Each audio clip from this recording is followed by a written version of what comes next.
धृतराष्ट्र ने कहा है संजय, धर्मभूमि कुरुक्षेत्र में युद्ध की इच्छा से एकत्र हुए मेरे तथा पांडु के पुत्रों ने क्या किया? तात्पर्य: भगवद गीता एक बहुपठित आस्तिक विज्ञान है जो गीता महात्म्य में सार रूप में दिया हुआ है। इसमें ये उल्लेख है कि मनुष्य को चाहिए कि वो श्री कृष्ण के भक्त की सहायता से संवीक्षण करते हुए भगवद गीता का अध्ययन करे और स्वार्थ प्रेरित व्याख्याओं के बिना उसे समझने का प्रयास करे। अर्जुन ने जिस प्रकार से साक्षात भगवान कृष्ण से गीता सुनी और उसका उपदेश ग्रहण किया, इस प्रकार की स्पष्ट अनुभूति का उदाहरण भगवद गीता में ही है। यदि उसी गुरु परंपरा से निजी स्वार्थ से प्रेरित हुए बिना किसी को भगवद गीता समझने का सौभाग्य प्राप्त हो, तो वो समस्त वैदिक ज्ञान तथा विश्व के समस्त शास्त्रों के अध्ययन को पीछे छोड़ देता है। पाठक को भगवद गीता में न केवल अन्य शास्त्रों की सारी बातें मिलेंगी, अपितु ऐसी बातें भी मिलेंगी जो अन्यत्र कहीं उपलब्ध नहीं है। यही गीता का विशिष्ट मानदंड है। स्वयं भगवान श्री कृष्ण द्वारा साक्षात उच्चरित होने के कारण ये पूर्ण आस्तिक विज्ञान है। महाभारत में वर्णित धृतराष्ट्र तथा संजय की वार्ताएं इस महान दर्शन के मूल सिद्धांत का कार्य करती है। माना जाता है कि इस दर्शन की प्रस्तुति कुरुक्षेत्र के युद्ध स्थल में हुई, जो वैदिक युग से पवित्र तीर्थ स्थल रहा है।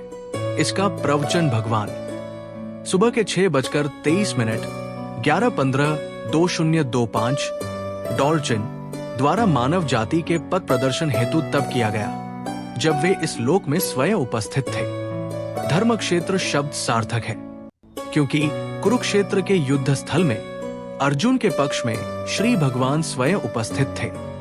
कौरवों का पिता धृतराष्ट्र अपने पुत्रों की विजय की संभावना के विषय में अत्यधिक संदिग्ध था। अतः इसी संदेह के कारण उसने अपने सचिव से पूछा, उन्होंने क्या किया?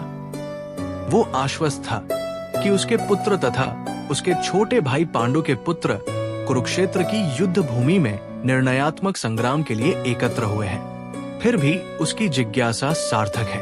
वो नहीं चाहता था कि भाइयों में कोई समझौता हो, अतः वो युद्ध भूमि में अपने पुत्रों की नियति, भाग्य, भावी के विषय में आश्वस्त होना चाह रहा था।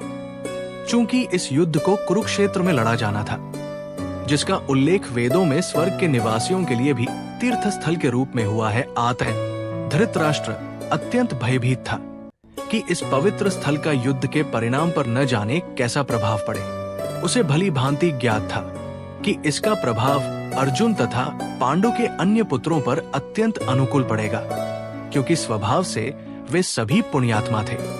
संजय श्री व्यास का शिष्य था, अतः उनकी कृपा से संजय धृतराष्ट्र के कक्ष में बैठे बैठे कुरुक्षेत्र के युद्ध स्थल का दर्शन कर सकता था। इसीलिए धृतराष्ट्र ने उससे युद्ध स्थल की स्थिति के विषय में पूछा। पांडव तथा धृतराष्ट्र के पुत्र दोनों ही एक वंश से संबंधित हैं, किंतु यहाँ पर धृतराष्ट्र के वाक्य से उसके मनोभाव प्रकट होते हैं। उसने जानबूझकर अपने पुत्रों को कुरु कहा और पांडु के पुत्रों को वंश के उत्तराधिकार से विलग कर दिया। इस तरह पांडु के पुत्रों अर्थात अपने भतीजों के साथ धृतराष्ट्र की विशिष्ट मनस्थिति समझी जा सकती है। जिस प्रकार धान के खेत से अवांछित पौधों को उखाड़ दिया जाता है, उसी प्रकार इस कथा के आरंभ से ही ऐसी आशा की जाती है कि जहां धर्म के पिता श्री कृष्ण उपस्थित हों, वहां कुरुक्षेत्र रूपी खेत में दुर्योधन आदि धृतराष्ट्र के पुत्र रूपी अवांछित पौधों को समूल नष्ट करके युधिष्ठिर आदि नितांत धार्मिक पुरुषों की स्थापना की जाएगी। यहाँ धर्म क्षेत्र तथा कुरुक्षेत्र शब्दों की उनकी ऐतिहासिक तथा वैदिक महत्ता के अतिरिक्त यही सार्थकता है। धृतराष्ट्र जन्म से अंधा था। दुर्भाग्यवश वो आध्यात्मिक दृष्टि से भी वंचित था। वो ये भी जानता था कि उसी के समान उसके पुत्र भी धर्म के मामले में अंधे हैं, और उसे विश्वास था कि वे पांडवों के साथ कभी भी समझौता नहीं कर पाएंगे, क्योंकि पांचों पांडव जन्म से ही पवित्र थे। फिर भी उसे तीर्थ स्थान के प्रभाव के विषय में संदेह था। इसीलिए संजय युद्ध भूमि की स्थिति के विषय में उसके प्रश्न के मंतव्य को समझ गया। अतः वो निराश राजा को प्रोत्साहित करना चाह रहा था। उसने उसे विश्वास दिलाया कि उसके पुत्र पवित्र स्थान के प्रभाव में आकर किसी प्रकार का समझौता करने नहीं जा रहे हैं। उसने राजा को बताया कि उसका पुत्र दुर्योधन पांडवों की सेना को देखकर तुरंत अपने सेनापति द्रोणाचार्य को वास्तविक स्थिति से अवगत कराने गया। यद्यपि दुर्योधन को राजा कहकर संबोधित किया गया है, तो भी स्थिति की गंभीरता के कारण उसे सेनापति के पास जाना पड़ा। अतएव दुर्योधन राजनीतिज्ञ बनने के लिए सर्वथा उपयुक्त था। किंतु जब उसने पांडवों की व्यूहरचना देखी तो उसका ये कूटनीतिक व्यवहार उसके भय को छिपा न पाया, परम राजनीतिज्ञ दुर्योधन महान ब्राह्मण सेनापति द्रोणाचार्य के दोषों को इंगित करना चाहता था। अर्जुन की पत्नी द्रौपदी के पिता राजा द्रुपद के साथ द्रोणाचार्य का कुछ राजनीतिक झगड़ा था। इस झगड़े के फलस्वरूप द्रुपद ने एक महान यज्ञ संपन्न किया, जिससे उसे एक ऐसा पुत्र प्राप्त होने का वरदान मिला जो द्रोणाचार्य का वध कर सके। द्रोणाचार्य इसे भली भांति जानता था, किंतु जब द्रुपद का पुत्र धृष्टद्युम्न युद्ध शिक्षा के लिए उसको सौंपा गया तो द्रोणाचार्य को उसे अपने सारे सैनिक रहस्य प्रदान करने में कोई झिझक नहीं हुई। अब धृष्टद्युम्न कुरुक्षेत्र की युद्ध भूमि में पांडवों का पक्ष ले रहा था और उसने द्रोणाचार्य से जो कला सीखी थी उसी के आधार पर उसने ये व्यूहरचना की थी। दुर्योधन ने द्रोणाचार्य की इस दुर्बलता की ओर इंगित किया, जिससे वो युद्ध में सजग रहे और समझौता न करे। इसके द्वारा वह द्रोणाचार्य को ये भी बताना चाह रहा था कि कहीं वह अपने प्रिय शिष्य पांडवों के प्रति युद्ध में उदारता न दिखा बैठे। विशेष रूप से अर्जुन उसका अत्यंत प्रिय एवं तेजस्वी शिष्य था। दुर्योधन ने ये भी चेतावनी दी कि युद्ध में इस प्रकार की उदारता से हार हो सकती है। यश्चापि युद्ध कला में द्रोणाचार्य की महान शक्ति के समक्ष धृष्टद्युम्न महत्वपूर्ण बाधक नहीं था, किंतु ऐसे अनेक योद्धा थे जिनसे भय था। दुर्योधन इन्हें विजयपथ में अत्यंत बाधक बताता है, क्योंकि इनमें से प्रत्येक योद्धा भीम तथा अर्जुन के समान दुर्जय था। उसे भीम तथा अर्जुन के बल का ज्ञान था, इसीलिए वो अन्यों की तुलना इन दोनों से करता है। पराक्रमी युधामन्यु अत्यंत शक्तिशाली उत्तमौजा, सुभद्रा का पुत्र तथा द्रौपदी के पुत्र ये सभी महारथी है, किंतु है ब्राह्मण श्रेष्ठ।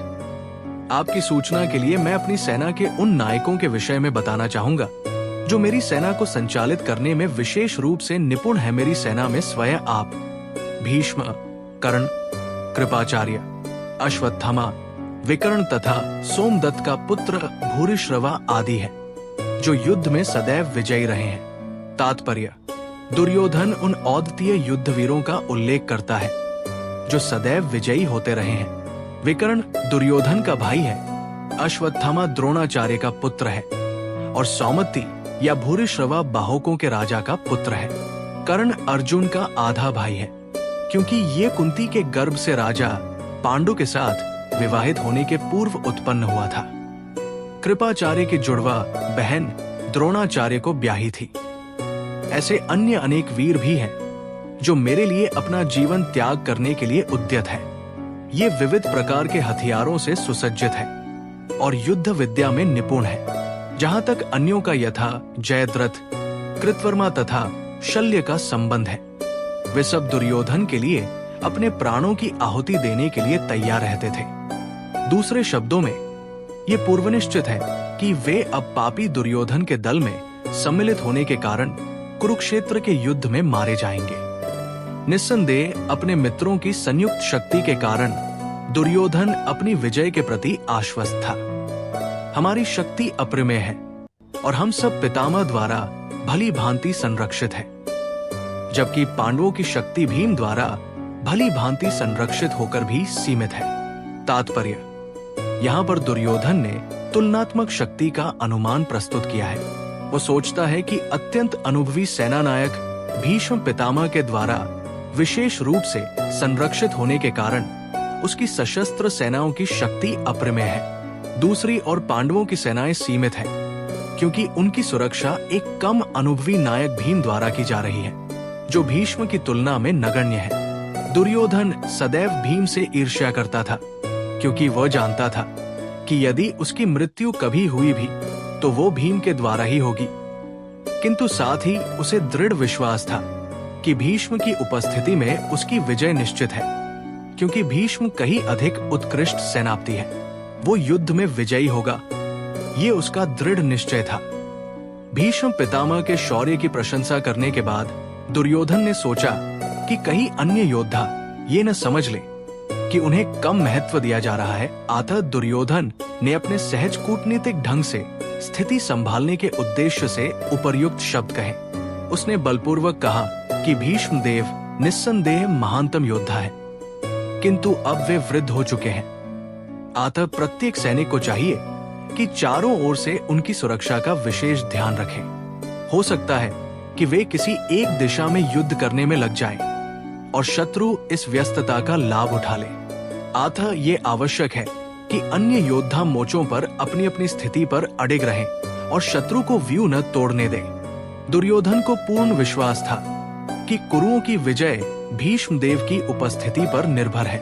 उसे युद्ध में भीष्म देव तथा द्रोणाचार्य के पूर्ण सहयोग की आशा थी, क्योंकि वो अच्छी तरह जानता था कि इन दोनों ने उस समय एक शब्द भी नहीं कहा था जब अर्जुन की पत्नी द्रौपदी को असहाय अवस्था में भरी सभा में नग्न किया जा रहा था और जब उसने उनसे न्याय की भीख मांगी थी, ये जानते हुए भी कि इन दोनों सेनापतियों के मन में पांडवों के लिए स्नेह था। दुर्योधन को आशा थी कि वे इस स्नेह को उसी तरह त्याग देंगे जिस तरह उन्होंने द्यूत क्रीड़ा के अवसर पर किया था। कुरुवंश के वयोवृद्ध पितामह अपने पौत्र दुर्योधन का मनोभाव जान गए और उसके प्रति अपनी स्वाभाविक दयावश उन्होंने उसे प्रसन्न करने के लिए अत्यंत उच्च स्वर से अपना शंख बजाया, जो उनकी सिंह के समान स्थिति के अनुरूप था। अप्रत्यक्ष रूप में शंख के द्वारा प्रतीकात्मक ढंग से उन्होंने अपने हताश पौत्र दुर्योधन को बता दिया कि उन्हें युद्ध में विजय की आशा नहीं है, क्योंकि दूसरे पक्ष में साक्षात भगवान श्री कृष्ण है। फिर भी युद्ध का मार्गदर्शन करना उनका कर्तव्य था और इस संबंध में वे कोई कसर नहीं रखेंगे।